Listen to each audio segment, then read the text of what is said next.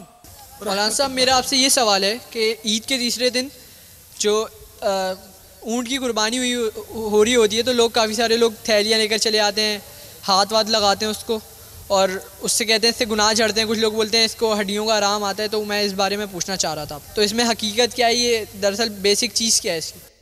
اگر اونٹ کو اس نیت سے ہاتھ لگاتے ہیں کہ اللہ کی راہ میں قربان ہوا ہے تو برکت کے لیے ہاتھ لگاتے ہیں تو ٹھیک ہے, کار ثواب ہے, اچھی بات ہے, ثواب ملے گا. انما الاعمال بالنیات, ٹھیک ہے نا. اب مزید یہ بولتے ہیں کہ اس سے ہڈیوں میں آرام آتا ہے. تو دیکھو جو بھی کام برکت کا کیا جائے اس کے فوائد تو ہوتے ہیں, لیکن ابھی ہڈیوں میں آرام آتا ہے یہ میرے کو اس کی کوئی صراحت پتہ نہیں ہے. میں نے ایک جنرل بات کر دی. جو بھی جانور اللہ کی راہ میں قربان ہوا اگر اس نیت سے ہاتھ لگاتا ہے کہ یہ اللہ کی راہ میں قربان ہوا ہے تو ظاہر ہے کہ جو اللہ کی راہ میں قربان ہوا وہ خوش نصیب ہے, وہ بابرکت ہے. تو ہاتھ اس نیت سے لگائے گا تو میں امید کرتا ہوں کہ وہ ثواب کا حقدار ہوگا, تو اس کی برکتیں ملیں گی. ہڈی کا درد بھی چلا جائے تو کوئی تعجب نہیں ہے.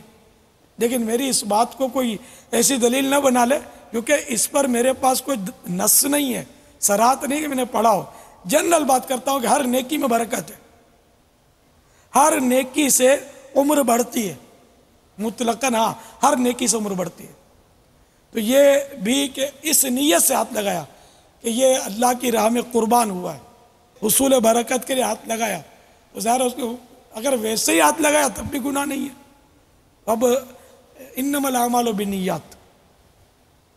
واللہ تعالی اعلم ورسولہ اعلم عز وجل وصلی اللہ تعالی علیہ وآلہ وسلم. صلو علی الحبیب صلی اللہ تعالی علی محمد۔ السلام علیکم۔ وعلیکم السلام ورحمۃ اللہ۔ مولانا صاحب میرا آپ سے سوال ہے کہ یہ کہا جاتا ہے کہ عید سے پہلے بال نہیں کٹوانے چاہیے، نہ داڑھی کے نہ سر کے، تو اس میں کہاں تک حقیقت ہے؟ کیا یہ بات صحیح ہے یا کہیں کہا ہی بات ہے؟ جس سے قربانی کرنی ہو، چاند رات سے لے کر یعنی چاند ہوتے ہی قربانی ہونے تک اس کے لیے مستحب ہے کہ وہ نہ بال کاٹے نہ ناخن۔ اگر پھر بھی کاٹ دیے تو کوئی حرج نہیں ہے، بلکہ بعض صورت میں تو اس کے لیے ضروری ہو جائے گا کہ وہ ناخن جیسے کاٹے ہی کاٹے۔ مثلا وہ 32 دن ہو گئے اور چاند نظر آ گیا اور ناخن نہیں کاٹے تھے، تو اب اگر وہ قربانی انتظار کرے گا تو 40 دن سے اوپر ہو جائے گا، اور 40 دن سے اوپر یعنی 40 دن گزار دینا ناخن کاٹنے کو تو یہ گناہ ہے۔ تو اس لیے اب وہ ان 10 دنوں کے اندر 40 دن سے پہلے ناخن کاٹ لے۔ تو یہ ذہن میں رہے کہ مستحب کام کے لیے گناہ کی اجازت نہیں ہے۔ چنانچہ میرے آقا اعلیٰ حضرت امام اہل سنت مجدد دین و ملت مولانا شاہ امام احمد رضا خان علیہ رحمۃ الرحمن فرماتے ہیں یہ یعنی ذوالحجہ کے ابتدائی 10 دن میں ناخن وغیرہ نہ کاٹنے کا حکم صرف استحبابی ہے، کرے تو بہتر ہے، نہ کرے تو مضایقہ نہیں، نہ اس کو حکم عدولی یعنی نافرمانی کہہ سکتے ہیں کہ جس نے ناخن کاٹ لیے وہ نافرمان نہیں ہے۔ نہ قربانی میں نقص یعنی کوئی خامی آنے کی وجہ، بلکہ اگر کسی شخص نے 31 دن سے کسی عذر کے سبب قابل عذر ناخن نہ تراشے ہوں کہ چاند ذی الحجہ کا ہو گیا تو وہ اگرچہ قربانی کا ارادہ رکھتا ہو اس مستحب پر عمل نہیں کر سکتا۔ اگر 10ویں تک رکھے گا تو ناخن ترشوائے ہوئے 41واں دن ہو جائے گا، اور 40 دن سے زیادہ نہ بنوانا گناہ ہے، فعل مستحب کے لیے گناہ نہیں کر سکتا۔ یہ مسئلہ ابلغ گھوڑے سوار کے صفحہ نمبر 5 اور 6 پر ہے، یہ ضرور حاصل کریں۔ اس پہ قربانی کے بہت اہم مسائل اور قصابوں کے لیے بہترین مدنی پھول ہیں، سب کے لیے اس میں کارآمد مدنی پھول ہیں۔ ہدیہ صرف 12 روپیہ، صفحات اس کے 48 ہیں، مکتبۃ المدینہ سے حاصل کیجئے۔ ابلغ گھوڑے سوار صلو علی الحبیب صلی اللہ علی محمد۔ السلام علیکم۔ وعلیکم السلام ورحمۃ اللہ وبرکاتہ۔ مولانا صاحب کیا بکرے کے بال کرنا صحیح ہے؟ قربانی کے جانوروں کے بال کرنا؟ آپ سے میرا سوال ہے۔ قربانی کا جانور اگر آپ مویشی فروش ہیں پھر تو آپ کا جانور قربانی کا نہیں ہے، عرف میں قربانی کا بولتے ہیں۔ اب آپ کے پاس کوئی آئے گا کہ میرے کو شادی میں یہ جانور کاٹنا ہے، تب بھی آپ اس کو اپنا وارہ کھائے گا تو بیچ ہی دو گے، سیدھی بات ہے۔ تو یہ در حقیقت قربانی کا ہے نہیں، تو آپ چاہے اس کے بال کاٹیں چاہے اون کاٹیں، آپ کی ملک ہے۔ اب اگر کسی نے واقعی قربانی کے لیے جانور خرید لیا اور یا قربانی کے لیے اس کو مخصوص کر لیا تو اس کی اون تو نہیں کاٹ سکتا کہ اون بکتی ہے، قیمت ہے اس کی، اون نہیں کاٹ سکتا۔ اگر اون کاٹ بھی لی اس نے تو اس کو صدقہ کرنا پڑے گا، یہ واجب ہے، اپنے استعمال میں نہیں لا سکتا۔ ہاں جب چھری پھر گئی اب اون کاٹ لی اس کی تو اپنے استعمال میں لا سکتا ہے، یا کسی کو دینا چاہے دے سکتا ہے، جو چاہے کر سکتا ہے۔ اور بکرے کے بال کاٹنا تو بکرے کے بال بھی جب قربانی کے لیے مخصوص کر لیا یا قربانی کی نیت سے خرید لیا تو اب بکرے کے بال بھی نہ کاٹے۔ بار شریعت جلد نمبر 3 صفحہ نمبر 347 مسئلہ نمبر 32، بھیڑ کے کسی جگہ کے بال نشانی کے لیے کاٹ لیے ہیں، ان بالوں کو پھینک دینا یا کسی کو ہبہ یعنی گفٹ کر دینا ناجائز ہے، بلکہ انہیں صدقہ کرے۔ مسئلہ نمبر 35، جانور ذبح ہو گیا تو اب اس کے بال کو اپنے کام کے لیے کاٹ سکتا ہے، اور اگر اس کے تھن میں دودھ ہے تو دودھ دوہ سکتا ہے، نکال سکتا ہے۔ کہ جو مقصود تھا وہ پورا ہو گیا، اب یہ اس کی ملک ہے، اپنے صرف میں اپنے استعمال میں لا سکتا ہے، کاٹنے کی اجازت نہیں ہے، یہ جب ذبح ہو گیا تو اب کاٹ سکتا ہے۔ واللہ تعالی اعلم ورسولہ اعلم عز وجل وصلی اللہ تعالی علیہ وآلہ وسلم صلو علی الحبیب صلی اللہ تعالی علی محمد۔ میرا ایک سوال ہے کہ قربانی کا کیا طریقہ کار ہوتا ہے، کس طریقے سے قربانی کرنی چاہیے؟ قربانی کا جانور ذبح کرنے کا طریقہ یہ ہے کہ قربانی سے پہلے اسے چارہ پانی دے دیں، یعنی بھوکا پیاسا ذبح نہ کریں، اور ایک کے سامنے دوسرے کو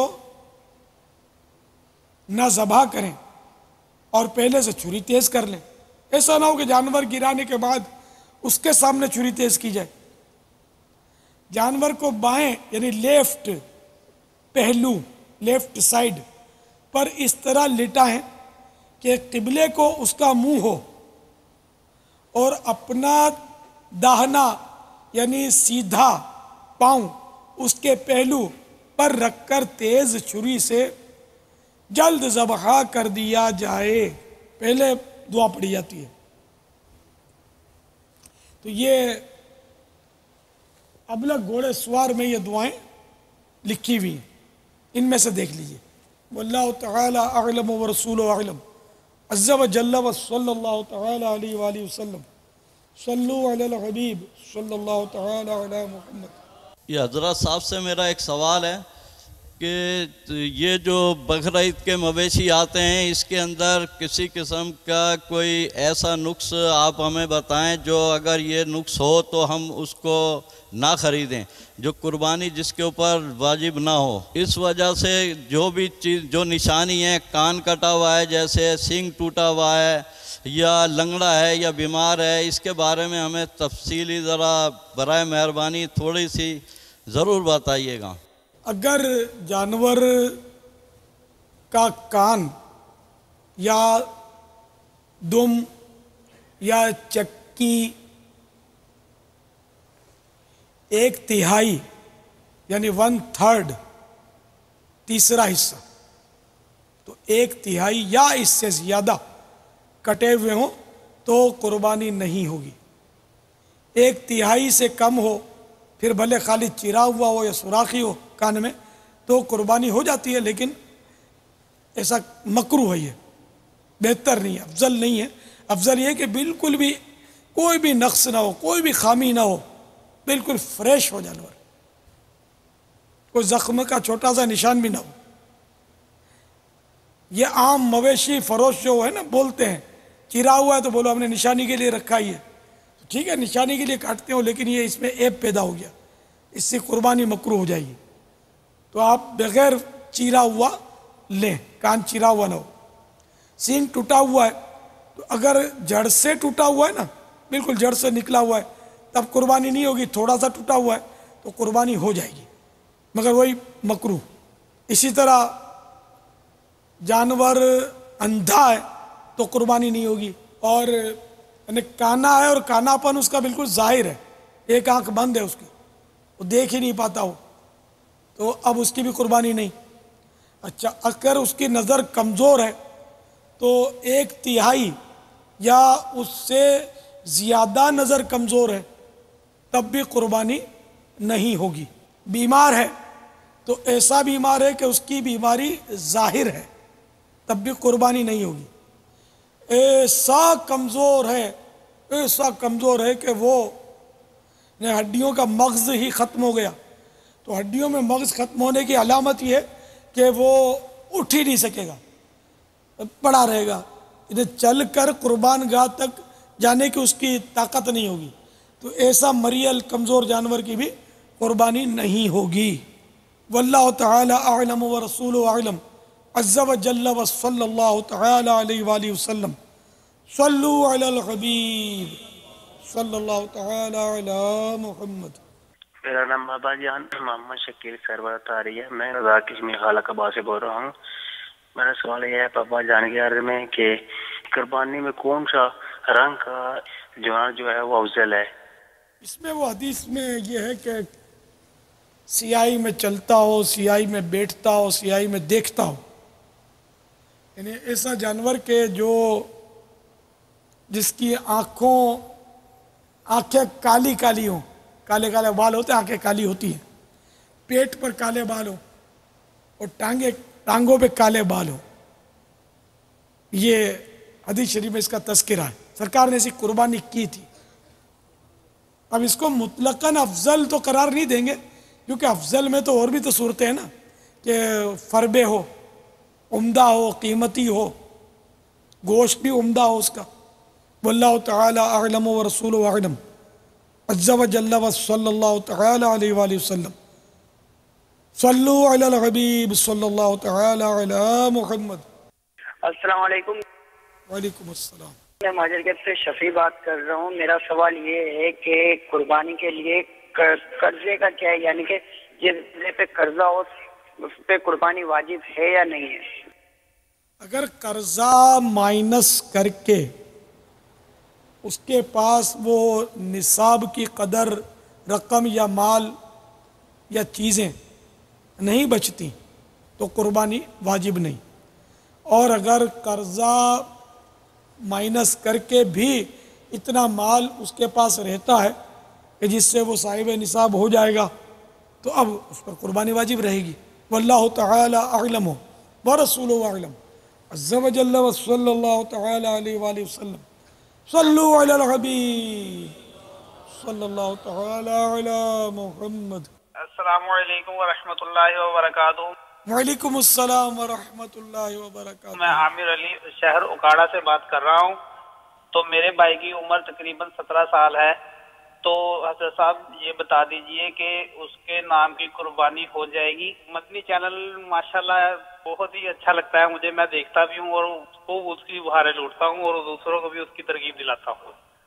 قربانی تو ایک دن کے بچے کی طرف سے بھی ہو سکتی ہے. 17 سال کا تو ویسے بالغ ہوتا ہے تو اس کی طرف سے قربانی کی جا سکتی ہے. بلکہ اگر وہ خود صاحب نصاب ہو گیا 17 سال کا بچہ، اب بچہ ہی نہ رہا وہ تو 17 سال کا لڑکا اگر صاحب نصاب ہو گیا تو خود اس پر قربانی کرنا واجب ہو جائے گا. واللہ تعالی اعلم ورسولہ اعلم عز وجل وصلی اللہ تعالی علیہ وآلہ وسلم. صلو علی الحبیب صلی اللہ تعالی علی محمد. السلام علیکم ورحمۃ اللہ. وعلیکم السلام. میرا پیارے پیارے باپا جان کو کے بارگاہ میں ایک عرض ہے، سوال ہے کہ میں صاحب حیثیت ہوں اور میرا والد صاحب بھی صاحب حیثیت ہے، لیکن وہ قربانی نہیں کرتے. اب میں چاہتا ہوں کہ میں اپنے لیے بھی جو قربانی کا جانور لوں میں اپنے والد صاحب کے لیے بھی لوں، تو کیا اس طرح میرے بابا کی قربانی ہو جائے گی؟ والد صاحب فوت ہو چکے، حیات ہیں. اگر آپ کے بابا اجازت دے دیں گے نا تو ہو جائے گی، اجازت نہیں دی تو نہیں ہوگی. واللہ تعالی اعلم ورسولہ اعلم عز وجل وصلی اللہ تعالی علیہ وآلہ وسلم. صلو علی الحبیب صلی اللہ تعالی علی محمد. جو قربانی کے جانور ہیں ان کا حقیقہ کر سکتے ہیں؟ اس میں عقیقے کا حصہ قربانی میں ڈالا جا سکتا ہے. قربانی کے بڑے جانور میں جس میں 7 حصے ہوتے ہیں تو عقیقے کا حصہ بھی ڈال سکتے ہیں. واللہ تعالی اعلم ورسولہ اعلم عز وجل وصلی اللہ تعالی علیہ وآلہ وسلم. صلو علی الحبیب صلی اللہ تعالی علی محمد. پیارے باپا جان، میں محمد سرور اتاری باب المدینہ کراچی سے عرض کر رہا ہوں. پیارے باپا جان یہ ارشاد فرما دے کہ 10 ذوالحج کا روزہ رکھنا کیسا؟ 10ویں کا روزہ نہیں رکھ سکتے کہ وہ جائز نہیں ہے. 10 ذوالحجہ عید کا دن ہے، مہمانی کا دن ہے، گویا اللہ تعالیٰ کی طرف سے ہم کو دعوت ہے. بلکہ 10, 11, 12, 13 یہ 4 دن کے روزے جو ہیں وہ حرام ہیں. اور عید الفطر جو رمضان شریف کے بعد عید آتی ہے اس کا روزہ، 5 روزے جو ہیں یہ حرام ہیں. واللہ تعالی اعلم ورسولہ اعلم عز وجل وصلی اللہ تعالی علیہ وآلہ وسلم. صلو علی الحبیب صلی اللہ تعالی علی محمد.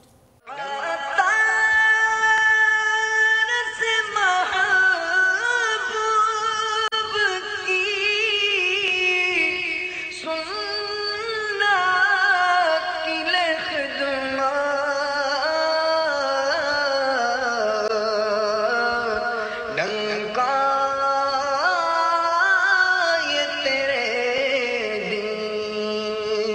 کا